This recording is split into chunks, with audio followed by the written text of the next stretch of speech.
I am Daniel Foley from the Abundant Life Training Center, and welcome to our daily communion meditation, where today we're talking about the first thing in your mouth.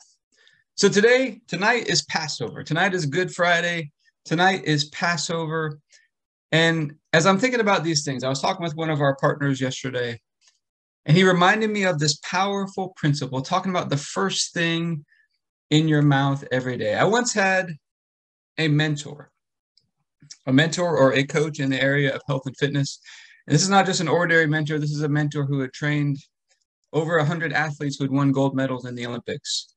And he used to teach this principle in the area of nutrition, that the first thing you put in your mouth every day influences your brain chemistry for the rest of the day. And as I was talking with one of our partners yesterday, he just reminded me, he'd been doing this, talking about every morning, first thing in the morning. He'd wake up and start praising and thanking God, talking about how today was going to be a good day. The first thing he put in his mouth every day influences the brain chemistry for the rest of the day. He was talking about what a difference that made.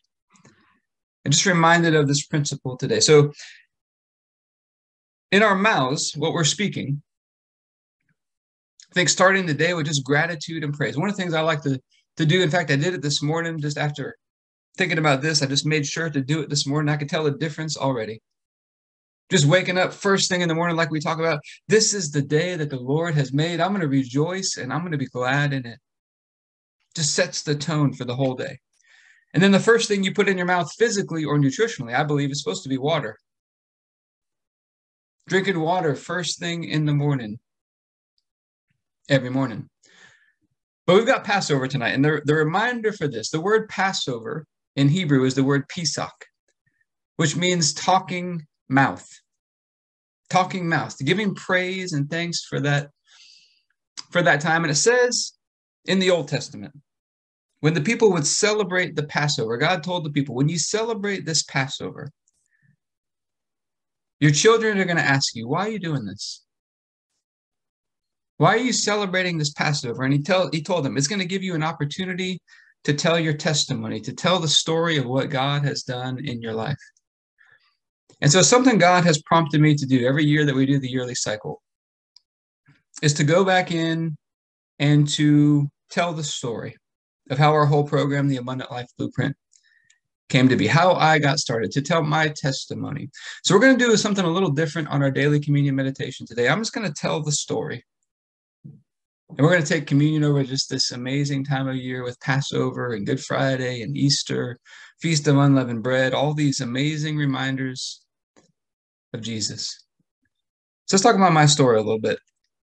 So back in, let's see, this is probably 2010 to 2012 range. I had no spiritual life whatsoever. I was running my business. I was consumed by my business. I had a personal training gym business. My life was way out of balance, I would say. I was all focused on practical, physical stuff. I had no spiritual life. I was doing okay in the area of mindset probably, but I had no spiritual life whatsoever. My life was very unbalanced. And then my business began to struggle. My business began to really struggle. I was going up and down. I had some months where I'm losing thousands of dollars a month.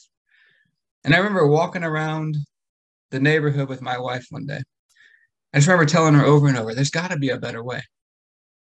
There's got to be a better way to live. And then one day I came across a challenge to read one chapter from the book of Proverbs every day for 5 years. Proverbs has 31 chapters written by King Solomon, who God gave supernatural wisdom to Solomon.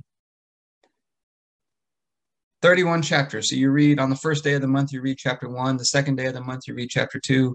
Third day of the month, you read chapter 3. And you keep going until you get to the end of the month, and then you start back over again. And so I started doing that.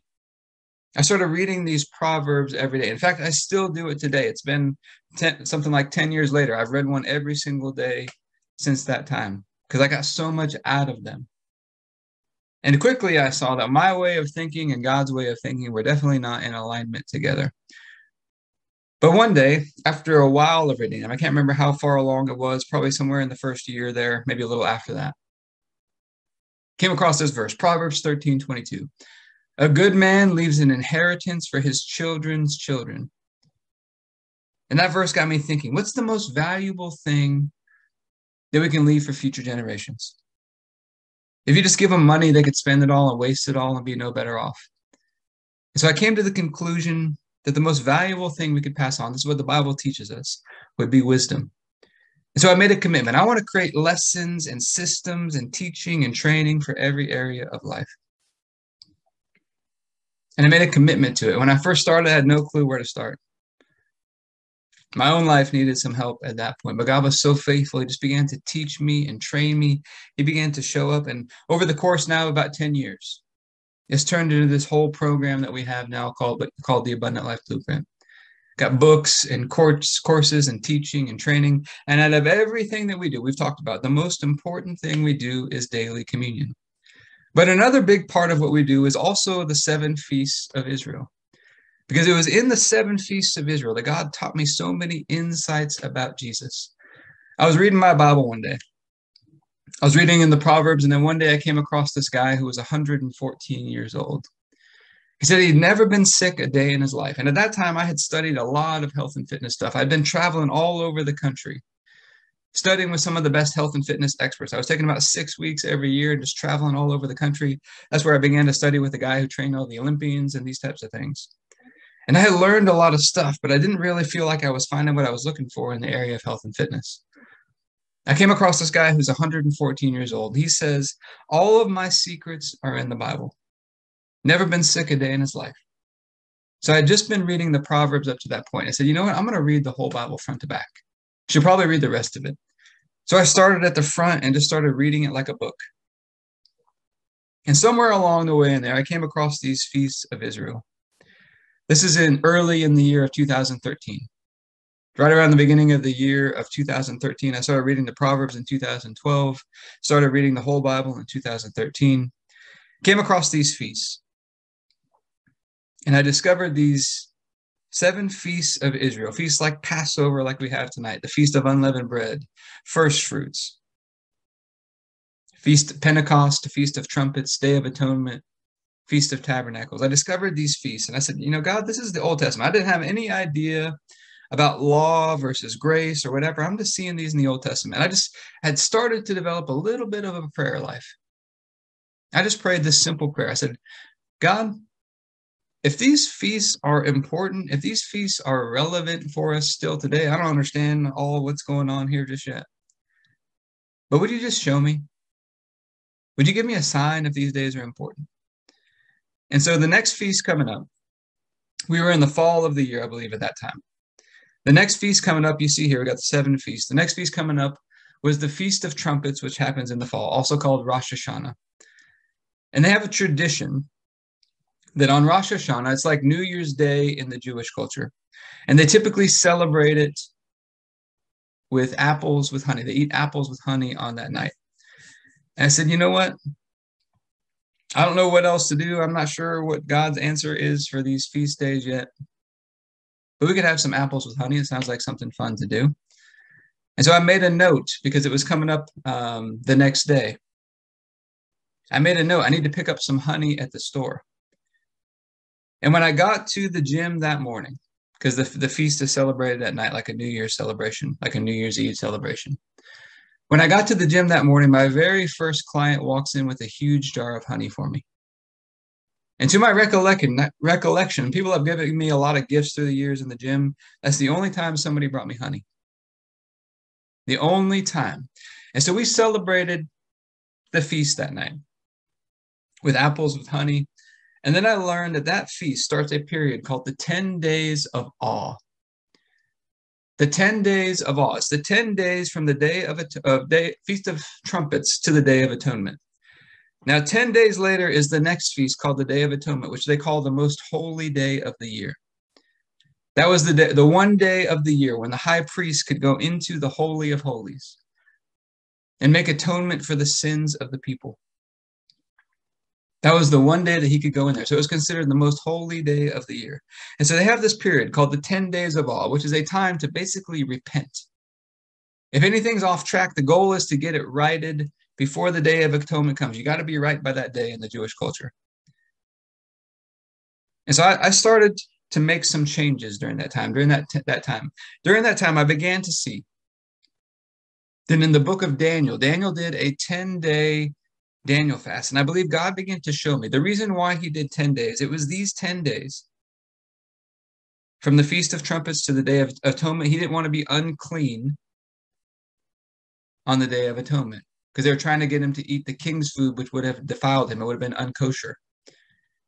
And so he did a Daniel fast, eating only things that can be grown from a seed, fruits and vegetables and so forth, and drinking only water. So I did a 10-day Daniel fast during that time. And then I also took any steps that I knew to do to reconcile any relationships, to seek forgiveness, to offer forgiveness, to make anything right, to pay back any money I owed anybody. I just had a major time of repentance. In fact, there was one person I knew I needed to forgive, but I was just scared to do it. I needed to reconcile with. I was scared to do it. I waited all the way to day 9, but I finally made that phone call. I was scared to do it.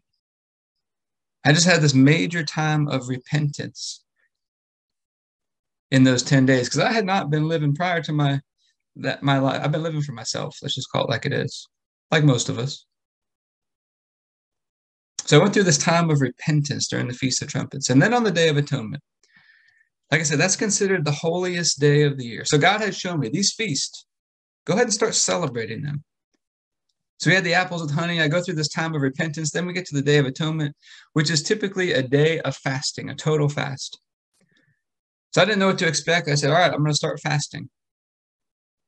And about 9 a.m. that morning, God began to show up. I'm sitting there on the floor playing with my daughter. And all of a sudden, she starts looking around. She goes, look, a rainbow, another rainbow, another rainbow. And there's rainbows all over the floor around us. And as this is happening, just the way the sunlight was coming through the window is causing the rainbows to be all over the floor around us. And while this is happening, I start hearing this on the inside. 7 times 7 is a complete cycle. 7 times 7 is a complete cycle. 7 times 7 is a complete cycle. In the Old Testament, they had every 7th year was a Sabbath year, a year of rest.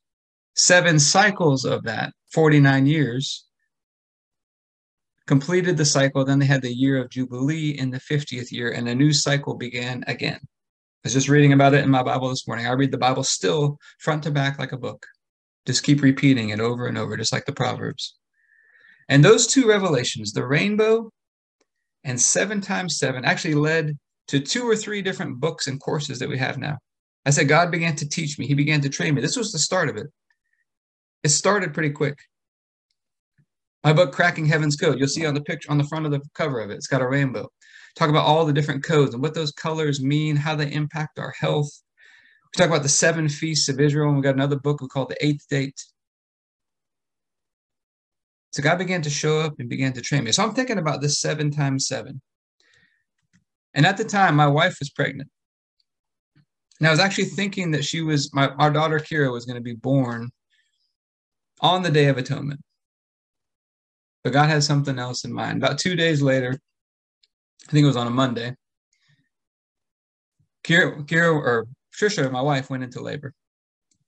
And we get to the hospital, and I remember looking at the exact time because I had to call the gym to let them know because we didn't know when Kira was going to be born. So I had to call the gym and let them know, and it was exactly 8 a.m. Exactly 8 a.m. And we walked and we walked and we walked. We got to the hospital. Her contractions were not going as steadily as they wanted. So they said, you know what? You should start walking the halls because walking the halls will begin to speed up the delivery. And so we walked and we walked and we walked. We walked for 4 hours.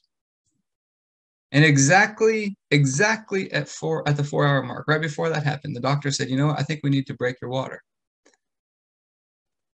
I think we need to break your water. Exactly at 12 o'clock, they broke her water. And God started making me aware. Pay attention to the pattern that I'm about to show you. Pay attention to the pattern that I'm about to show you. Then Trisha went through about 2 hours of pretty uncomfortable contractions. And they finally got an epidural put in exactly 2 hours later. So we had a period of 4 hours, a period of 2 hours. And then she had 1 hour of pushing. And if I asked her to describe that last hour, how would you describe that last hour? And she would say one word, pressure. One word, pressure. And exactly an hour later, almost to the minute, like 1 or 2 minutes before, Kira was born. And prior to her being born, we had to go through some extra counseling and genetic counseling and testing and these types of things because there were some abnormalities on her ultrasounds. Akira was born perfectly healthy. Trisha came through, was perfectly healthy because she had had some issues with our previous daughter's birth. So major answers to prayer. And God began to show me this pattern, 4, 2, 1. Look, if you look, it's doubling or halving. And he began to show me this pattern. Repent, be baptized, filled with the power of the Holy Spirit. And this is a pattern that applies to us individually, but also corporately as the body of Christ. And I began to ask him, why this pattern? What's up with the numbers, God? You're showing me 7 times 7. You're showing me rainbows. You're showing me, this is 2 days later after the rainbows and the 7 times 7. He says, look at the pattern, reverse it. 1, 2, 4. What's happening? It's doubling. The next number would be 8. We've got a book now we call The Eighth Day, talking about the power of God's grace and our covenant with him. It's a reminder of new beginnings with Jesus. So then a few days after Kira was born, we have the next feast on God's calendar, which is the Feast of Tabernacles. And it's like a fall harvest festival. It's like a 7-day fall harvest festival. And during that time, I felt God was telling me, go check the day you're baptized. Just kept hearing this on the inside. I don't know how to fully describe it other than I just began to hear him on the inside during this time. Go check the day you're baptized. So I asked my wife, Trisha, do you know where those baptism certificates are from where we were baptized? And she said, you mean this one? She had it in her hand when I asked. I said, yeah, why do you have that in your hand right now? That's a little bit weird. We had been baptized really close to when our first daughter, Anya, was born. And Trisha's making a new baby book for the new baby Kira, and she's reminiscing going back through Anya's baby book. And those baptism certificates just happened to be in there. So I grabbed the certificate. I'm like, all right, what am I looking at here? God's like, look at the date. So look at the date. We were baptized May 25th of 2010. May 25th of 2010. Like, okay. So I start counting the months. That day, September 25th, 2013. May 25th, 2010 to September 25th, 2013. Exactly to the day. 40 months. Exactly to the day, 40 months. And you look all through the Bible, you see this pattern. Whenever people were in the wilderness, it would seem to be for a period of 40. Jesus is there for 40 days. Israelites there for 40 years. Moses in the wilderness for 40 years. See, all these patterns having to do with 40 and the wilderness. I was in there for 40 months. And so what I learned is God takes us on this path. He takes us on this path in our life. He releases us from darkness. He brings us out of Egypt. We got this Passover reminder. He brings us out of darkness into the light. But he can't just take us right in immediately. It'd be too much for us immediately. He's got to teach us and train us, and there's a process that he takes us through. We cross the Red Sea, which the Bible tells us was like the Israelites' baptism. Then we go into the wilderness. The wilderness is a place where we learn to trust and rely on God and prove that we're going to walk by faith. Then we take this step of faith to cross the Jordan River. We cross over into this 1-year transition time because God tells the people when they cross over there, it's going to take you more than a year to possess the land. It's going to take you more than a year to possess the land. Otherwise, the beasts will become too many. You're not ready to manage it yet. And so why this pattern? Why the wilderness? What I learned is the wilderness is like a womb.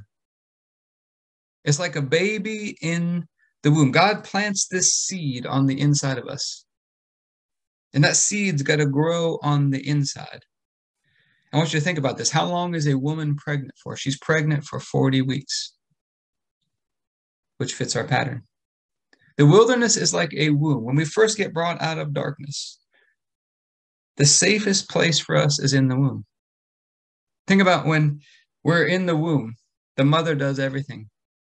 The mother breathes our oxygen, eats our food, supplies everything that we need. It's the safest place. If the baby's born too early, it's not safe for the baby. The baby's not developed yet. The safest place for us, even though it doesn't seem like a good place to be, the safest place for us is in the wilderness. Why? Because God's taking us into a promised land. He's taken us into a land of giants. He's taken us into something that's impossible for us to do on our own. And before he can take us into that, we have to develop that trust in him. Because if we try to do it in our own strength, we'll get crushed out there. So the wilderness is this time of preparation. And then eventually we cross over into this 1-year period, this 1-year transition period. I want you to think about this. In both the stories of Noah and Esther in the Bible, you see this 1-year beautification period. In the story of Esther, they make a search for all of the beautiful girls as potential queens for the king. And all of those girls have to go through 1 year of beauty treatments. They got to get beautified. They got to go through 1 year of beauty treatments before before Esther is chosen as queen. In the story of Noah, we all know it rained 40 days and 40 nights, but Noah and his family were on the ark for 1 year and 10 days. Noah and his family were on the ark for 1 year and 10 days. And what was happening? They got a big mission ahead of them. They got to start over. I believe God was teaching them. He was protecting them.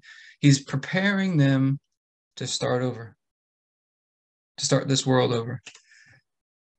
And so this process God takes us through of the wilderness, the 1 year transitions, it's like an onboarding process. Think of it like you're starting a new job and they're taking you through some training and teaching and training to get you up to speed, to get you ready to go. And what I've learned is these 7 feasts of Israel, for me personally, held some of the major lessons that God needed to teach me and train me in.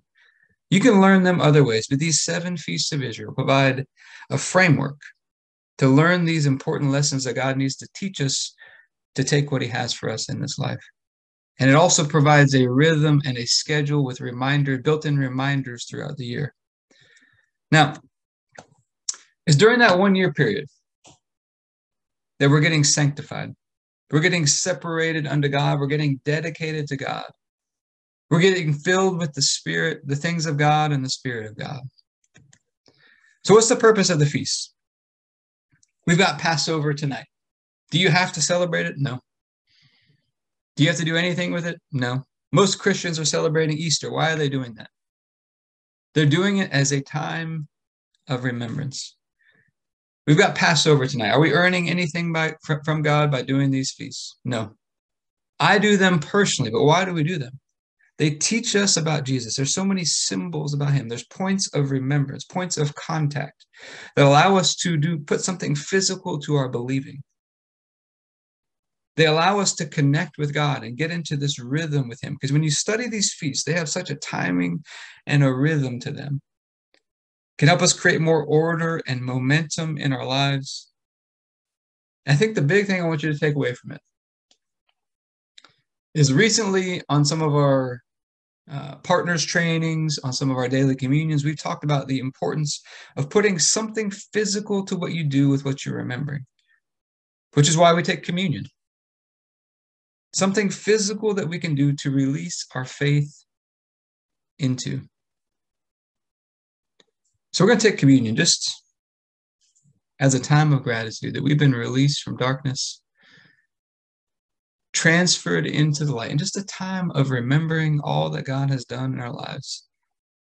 And just remembering that what he started, he's going to finish. He's going to see it through to completion. Heavenly Father, I'm just so grateful for you. Of all that you've done, of all that Jesus made available, I just thank you for what he went through on the cross. I thank you for what he went through on the cross. Crown of thorns on his head, he was spit on, he was bruised, he was hit, he was whipped. Nails in his hands and feet, pierced on his side, smitten by you, crushed by you. It pleased you to crush him. But on the other side, he rose from the dead. He lives. He came back to life. And as he is, so are we in this world. Because of him, we can be right and holy and perfect in your sight. Our sins are forgiven. We can approach you with freedom and confidence. We can have this new covenant with you, this covenant relationship with you. Father, we're just so thankful for these reminders during this time of year. We thank you that on the night Jesus was betrayed, he took the bread and said, "This is my body broken for you. Do this in remembrance of me." Father, we thank you for this bread. I ask you to bless it in Jesus' name. If you have your bread, you can take your bread.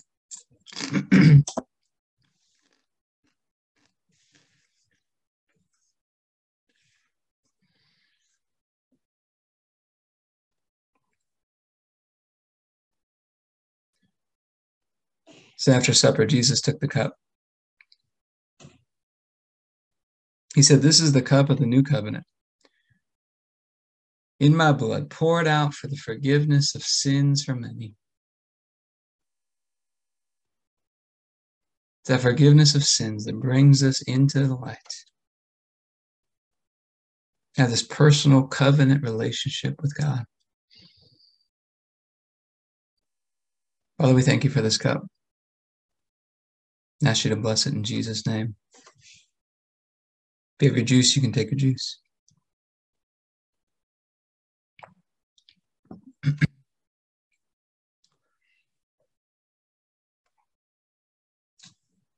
So that was the start of our program, the Abundant Life Blueprint. If I can say anything, I would say God has just been so faithful.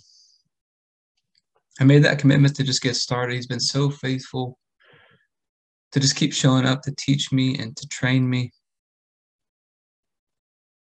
I'm so grateful for what's come out of that, but also the relationships that have developed out of that. Just the amazing people that God has brought into my life through what he's done. Our partners, all those that are following along with what we're doing, all the pastors that have had the opportunity to just fellowship with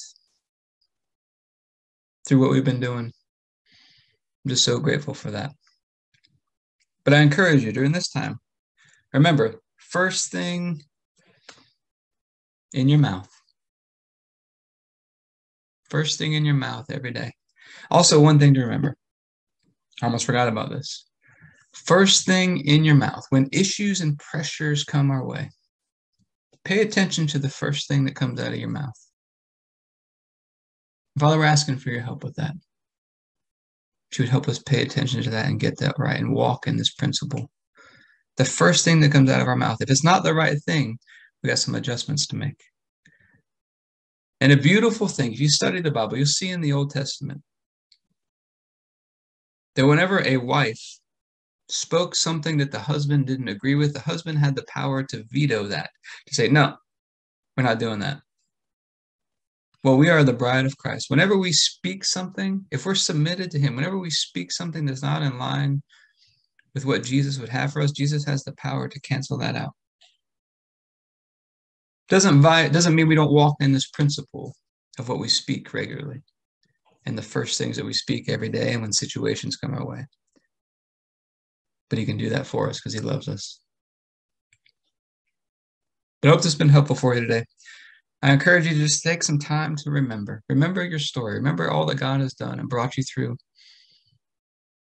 in your life. Talk about it with your kids if you have kids, grandkids, over this weekend. But I hope this has been helpful for you. If you'd like to learn more about partnering with us in the Abundant Life Blueprint, you go to the AbundantLifeTrainingCenter.com.